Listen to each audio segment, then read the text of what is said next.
Hello, everybody. Welcome to this week's edition of Valpo Basketball Preview, along with head coach Matt Loddick. This is Todd Eichow. And we'll look ahead. First, we'll look back, and it wasn't the greatest week for Valpo basketball. And we're going to touch on each game, I think, individually here in a moment. But teams go through ups and downs in the season. I think all fans sort of overreact at times. No doubt. And I think one of the jobs as a head coach is not to overreact and make drastic changes when you don't have a great week. Same thing when things go well. Still try to get better. Mm-hmm. Maybe you can talk about where you guys are at mentally and going forward, and then we'll look back at each ball game. You know, for us, we've been dealt our share of adversity this year, and you know, dealing with a lot of graduations, and you know, David Scarra leaving left a lot of holes. So, just looking at the overall picture, trying to develop a bench with 4 freshmen, and so. It's part of the process. You know, I've said from day one we want to be playing our best basketball at the end of the year, and you know, coming into conference where you've been scouted, and you know, really teams making you do things that you know maybe you're not great at, and you know, for us, we've always got to make adjustments, and we actually had our best practice of the year today, and I thought our guys responded. They're hungry. They want to get better. They understand that you know we're getting everyone's best game right now. And that's the way it should be. You know, we've been picked to win this league. And so, you know, for us, we've got to take that challenge, take the other challenges of, you know, having some guys out and having some young guys, you know, having to step into some roles maybe that we didn't expect.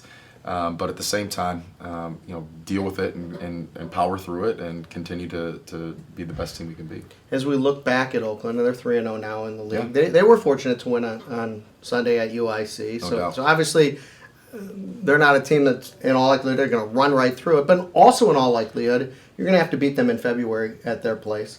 And what would need to change from what took place on Friday night when you go to Oakland?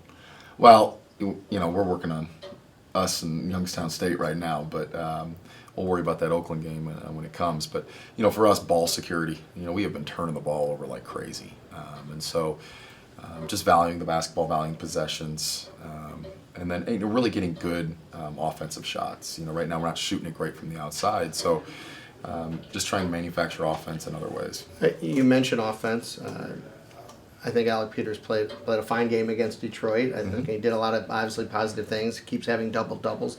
The only thing that's different, and maybe just get your take on it, is once conference season has started, he's not putting up the bigger numbers that he was doing earlier, averaging, I think, about 26, 27 in the non-conference, and averaging under 20 in conference. And maybe touch on that. Is that just the conference teams knowing the team better, scouting better? Overall thoughts on that?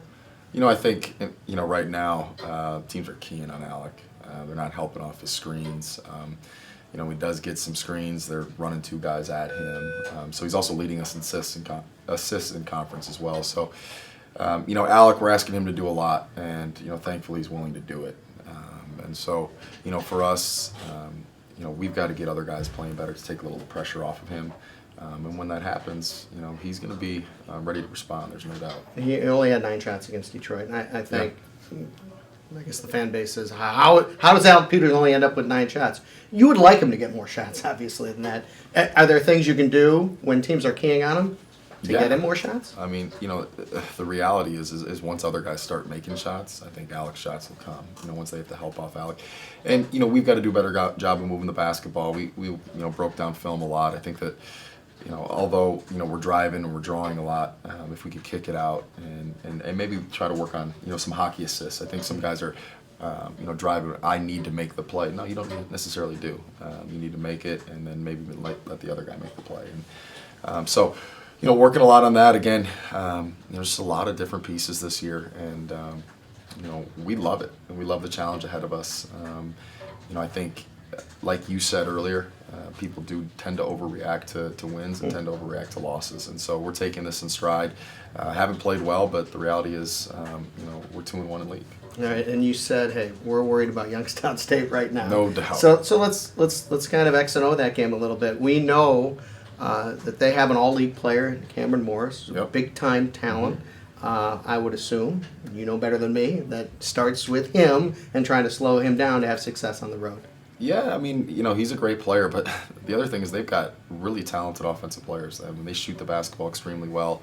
They're always well coached. And, so for us, I mean, we've been focusing a lot on ourselves and how can we get better, but then scheming a little bit on the best way to guard them. And, I think we've got a good plan in place. We've got a motivated bunch ready to get on the road. And albeit, we won our last game, we know we didn't play very well. So looking forward to getting back on the court and getting our swagger back. There have been times in the last few years where Valpo's had great success on the road, and, Yeah. and a lot of times it's come off of subpar performances at home. Subpar wins at home, then you get on the road and you play better. Happened earlier this season. We didn't play that great at home, had some wins, and then you went out west. Sometimes it is good to get away from home when things are not going that well.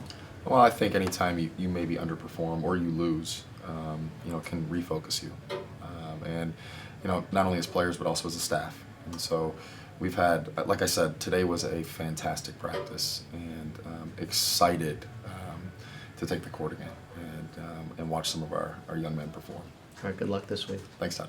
For head coach Matt Loddick, this is Todd Eichhout, and thanks for joining us this week on Valpo Basketball Preview.